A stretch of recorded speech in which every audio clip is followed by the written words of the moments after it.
mul sai kodus kohuke otsa, mis tähendab, et ma lähen Ukraina poodi. Kõigepealt käime postkontoris ära, saadame Issile paki. Lähme sõidame, ainult anna Kadi, mulle meeldib see.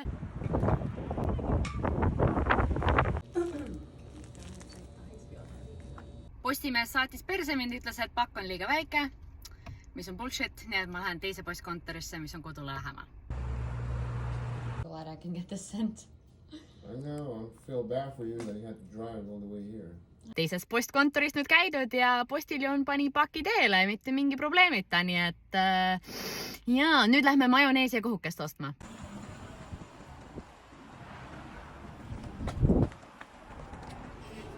Nüüd on hea rahulik olla Ukraina poes käidud ja mis ma ostsin?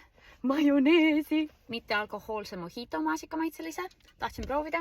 Estonskaja vorsti vegetat. 2 vaniljekohukest, 2 kondenspiimakohukest. Seda brändi pole enne proovinud.